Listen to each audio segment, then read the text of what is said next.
Hello, this is Zahil Alum. Welcome you on Frankly Speaking. My guest today is Mr. Mike Robson. He is FAO representative in Bangladesh. Mr. Mike Robson comes from a long experience in FAO headquarters in Rome, where he worked most as a sustainable crop production specialist with a focus on South and Southeast Asia, as well as Central and East Asia. Mr. Mike Robson educated at the University of Oxford and London School of Economics. We're very happy to welcome Mr. Mike Robson on Frankly Speaking. Welcome. Thank you very much. We're very happy that you are joining me today. Okay. And you're about to complete nearing about 4 years in Bangladesh. Yes. So just first of all, at the very beginning, what's your working experience? What were the pressing challenges that Bangladesh have been confronting on, ranging from climate change to food security and the issues you are dealing with from FAO? Okay, well, I mean, as you know, FAO is the United Nations Food Security Agency, specialized in food security and also in nutrition.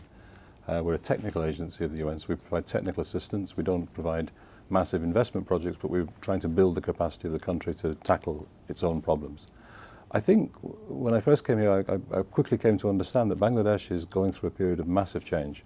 There's been enormous progress since the 1970s, when Bangladesh really was not food self-sufficient and people were literally starving. There were all sorts of major problems following the War of Independence. And really, as is rightly said, the government are very proud of the fact that the country has managed to triple the production of grains, of rice, in that time period, at the time when the population has doubled, so the general supply of food is much increased. I think what you've seen in that period is a huge transformation of agriculture, from being really a subsistence activity to a commercial activity. People are really engaged in agriculture to make money. They're investing, they are using technologies, they're using equipment, they're using irrigation and seeds and fertilizer that are improved to give them a good yield. So when I first came in, I wasn't sure what to expect. I'm familiar with the images of Bangladesh, of flooding and some problems that the country had over the years.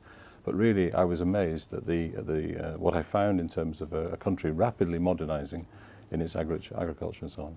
I think that what you see as the country charts a growth pattern going forward, there are still a number of major challenges. We'll perhaps talk about those further on, but obviously climate change is one of those, continued population growth and so on. But we can talk about those in some more detail. Mike, when you are talking about the massive transformations in the agriculture sector since its independence, but very generally speaking, that land scarcity in Bangladesh and the rising population. I should have said the number one thing that struck me is the population density. Bangladesh is the most densely populated country on earth, apart from the city-states of Singapore and so on. You have roughly 1,100 people per square kilometre, which is enormous. And I think that in addition, you're losing land as your country grows economically, as the country grows economically. Land is lost for other uses, for industrial purposes and so on. And the figures that we've produced, things that we estimate, are something like 0.7% of agricultural land, prime agricultural land, is being lost every year.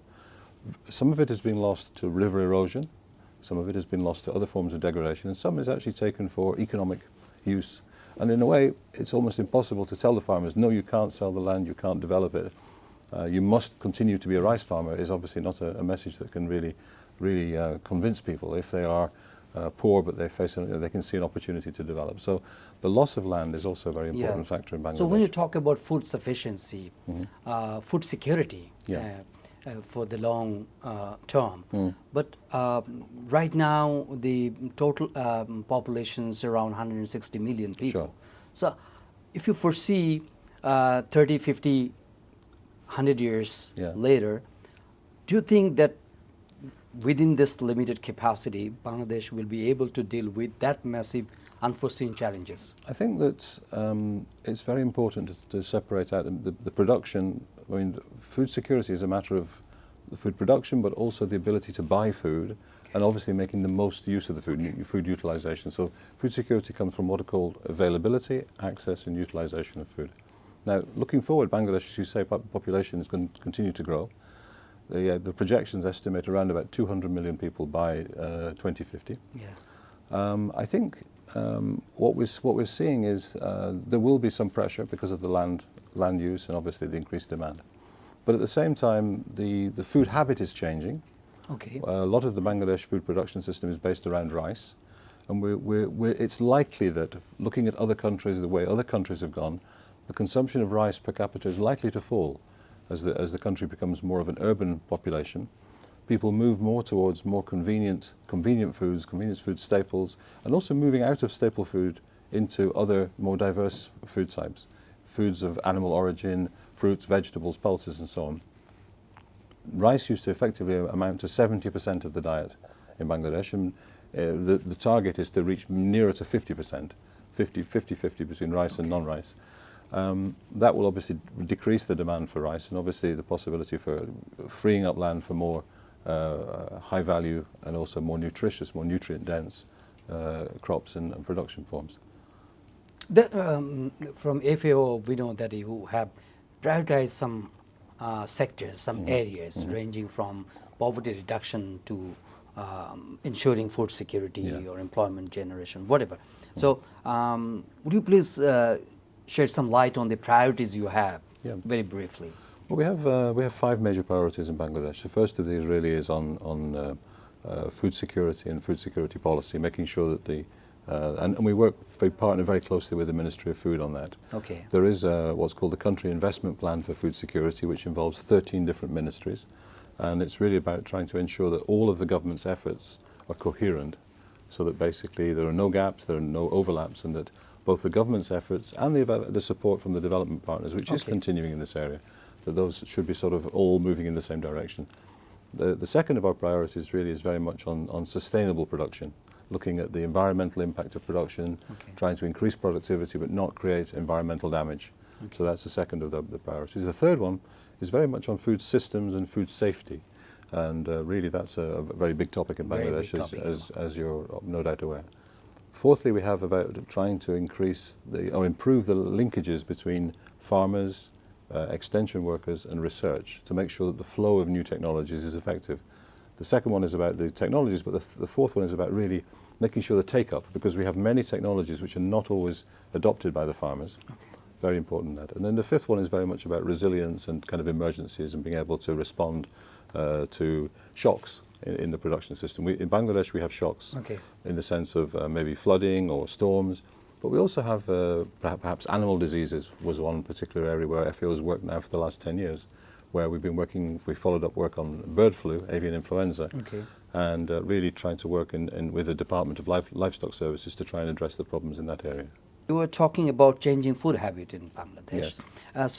Do you think it's one of the options to deal with the unfolding challenges which Bangladesh might confront in the coming days? I think Bangladesh, the food consumption patterns are changing. I think as the country becomes more well off, people have more disposable income, they're living a more urban lifestyle, the demand for food, greater variety and diversity is there, it's very important. Clearly, from a nutritional point of view, that's also a very good thing. Yeah. I think there is a term, just for, sorry for interruption, Yeah. there is a term that the FAO is also now focusing on nutrition-sensitive agriculture. Absolutely. I mean, previously agriculture was all focused on producing tons of this and tons of that, but really now the focus is coming on to being able to produce more nutrient-rich, nutrient-dense foods. And it's also, not all about production only. Well, it's about the quality of the production. Quality. It's about ensuring that the micronutrients, that the varieties that are grown, that the particular mix of things that people consume, that people are available to consume, are really very much in that area. And I think it's about the balance of the food that people take.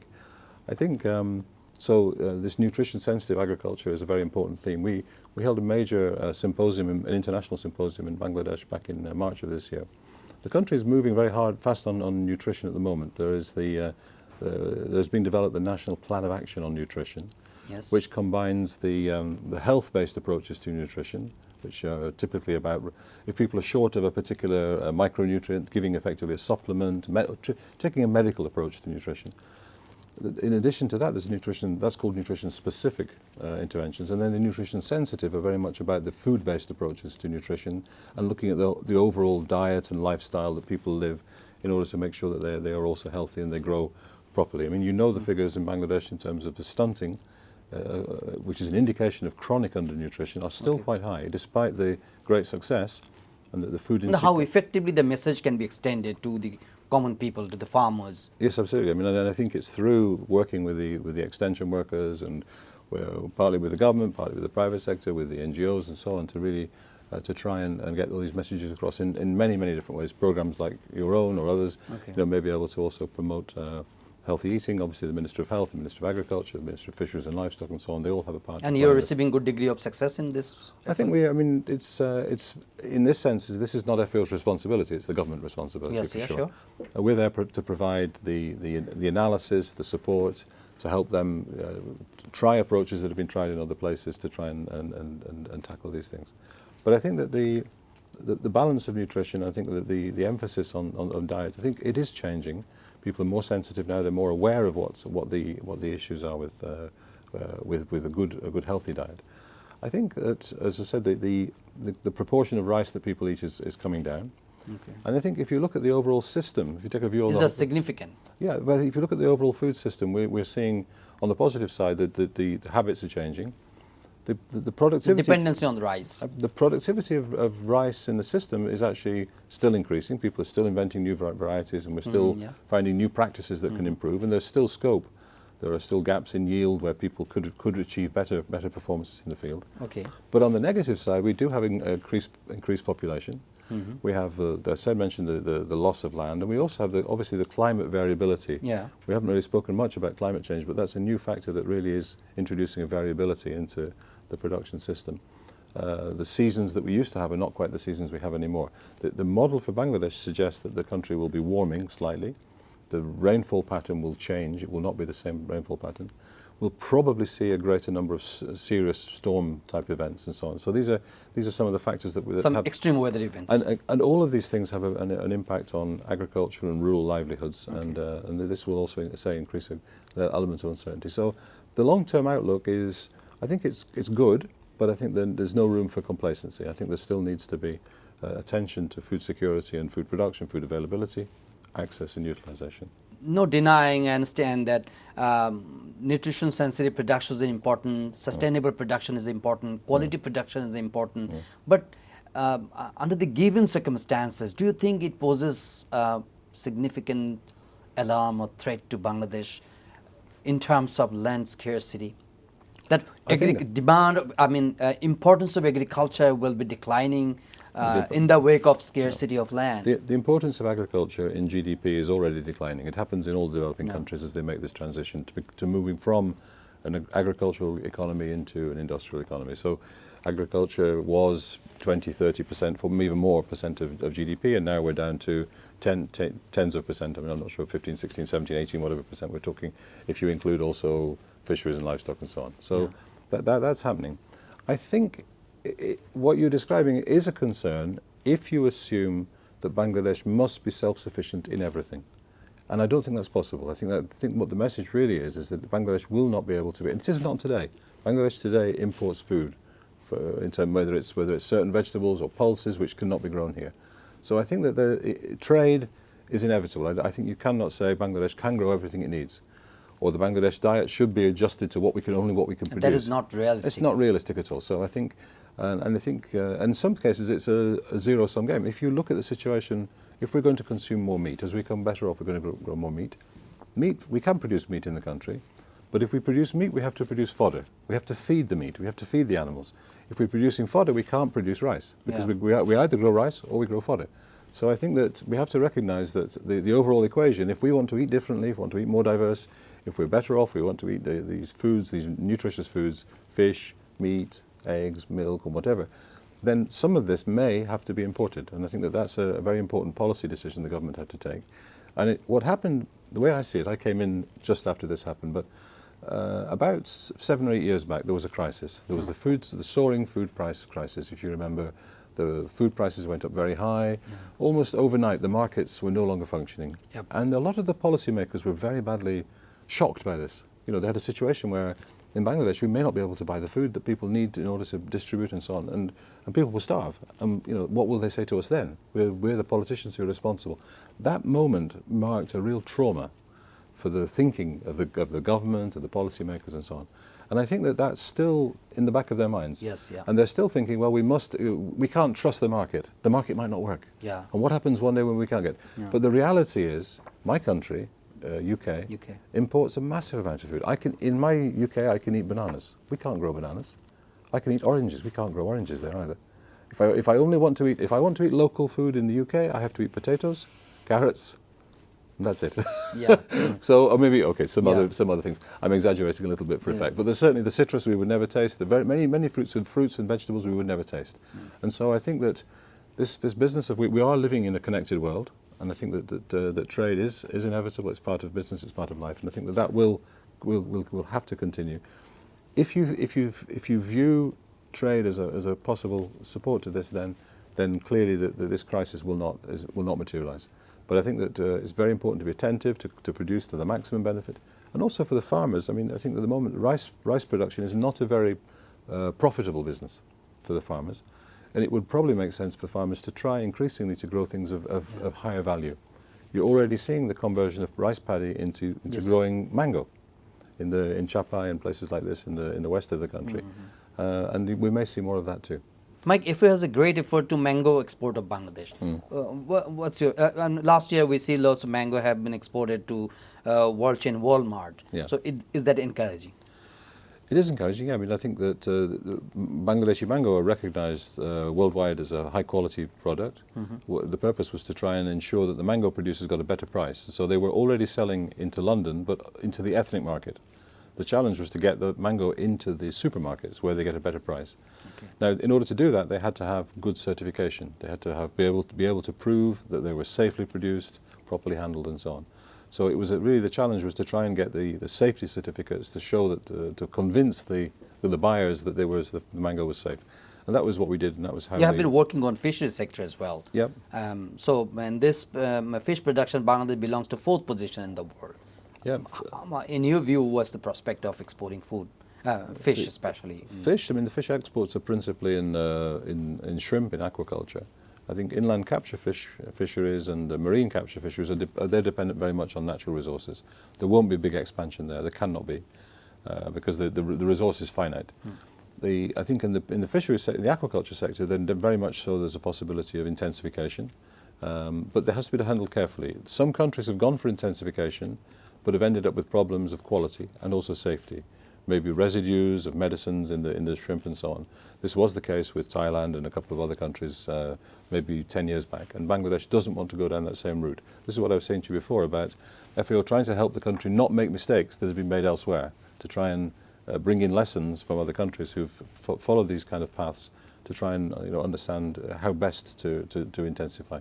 At the moment we're working with the shrimp farmers in Shakira, where we've managed to help them double the production without really changing the fundamental system, just by a few small incremental changes that have been tried in other places to try and get better production. So I see that there is some potential growth on shrimp.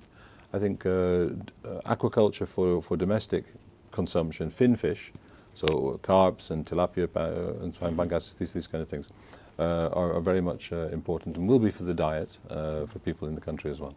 Very briefly, something on poultry section. Do you think that poultry section is moving towards right direction in terms of quality and quantity? Yeah, I think poultry is also doing quite well. I think that it isn't. The thing about shrimp is it's export driven, so the quality standards have to be good for export shrimp. We don't really have that yet with poultry. The big issues with poultry are feeding, making sure that the poultry are given a good feeding, but also disease, making sure that no losses to disease. And so much of the work we've been doing in poultry with the Department of Livestock Services has been about trying to address these disease questions. We get a huge benefit to small changes in the production system for poultry if we put a perimeter fence around the poultry thing to prevent any mixing with wild birds with the poultry birds.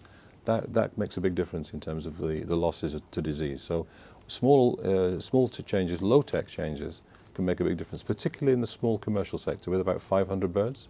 In poultry, you have different sectors. So the backyard poultry with 10 birds, just the homestead birds.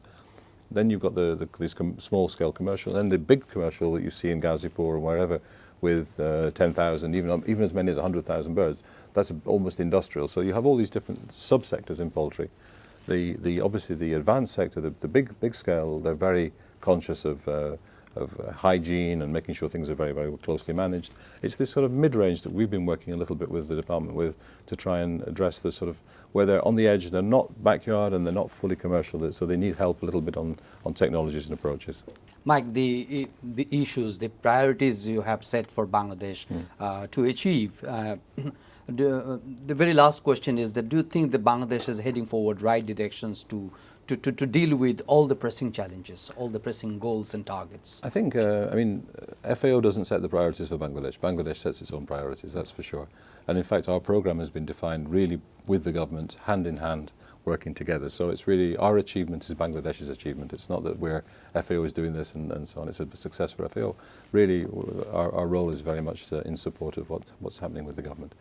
I think in the right direction, yes, I think it is. I think, but I think that there's still a way to go. I think that these questions of having a better understanding of what's happening in the system as the country modernizes, making sure that there are the investments in equipment and infrastructure. I mean, there are some things, for instance, like the new Padma Bridge, which will have a big impact on agriculture in the south, in the coastal zone. These kind of big infrastructure projects, the big investments that are being made, I think they need to be studied. I think the departments need to be worked. And I think that there's an issue also of the resourcing, the amount of people and funds that are available to key departments like the Department of Agricultural Extension, the Department of Fisheries, Department of Livestock Services, and also my colleagues and friends in the Forestry Department and Department of Environment as well. So we work across the government of these. I see prospects really quite positive. But there's no room, as I said at the start, there's no room for complacency. Well, the last thing is, UN has declared Soil Nutrition Decade. Yeah. So what is the impact on Soil Nutrition Decade in Bangladesh? Bangladesh, soil health in Bangladesh, there are a couple of issues here. Bangladesh is actually relatively rich in soil. I mean, basically, the soil of Bangladesh is fertile, very, very fertile. Although, having said that, in some parts we're seeing the reduction of soil organic matter, the soil carbon content is going down as we've been intensifying our agriculture over time. So I think that there is need to understand what's happening with the soil health and try and find ways of production that actually don't deplete, don't take out more than they put back. So after completing your tenure in Bangladesh, so I mean, what memories you are taking back home? You will be taking back home. In Bangla, I was just talking to my colleagues at the weekend. I was travelling to Rajshahi. I think I visited about 52 districts in Bangladesh. So I have a very broad and rich experience. I love your country. I love this country. More than I love Dhaka, to be honest. I think I prefer, maybe it's because of the work that I do, it's much more with the farmers and with the people in the villages and so on.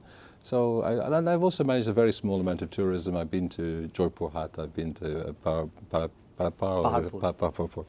And this weekend I was also at Digapati at the Gonabhavan. So that was really, really nice to actually be able to see these sort of places. And also for our work, we're also working in Kurigram, in the Chittagong hill tracts, in Shatkhira, these different places where there are vulnerable populations who are living and working under stress. So, no, I mean, I have very, very fond memories. I will have very, very fond memories. I have them already of my visits and the time I've spent with the people in the universities, in the agriculture research institutes, and also with the ministry and the departments in Dhaka too. So, I'm taking away a very, very fond memory. I'm not gone yet. Huh? I've still got to. I don't know what's happening. I don't know. Who knows the future? Inshallah, I'll be here for a bit longer. But the end is nearly. We're on the final straight, I think, at this point. Thank you so much, Mike Robson, for joining me on Frankly Speaking. Thank you very much, dear viewers, for watching Frankly Speaking, and we invite you to watch our next episode. Until then, to take care and have a good day.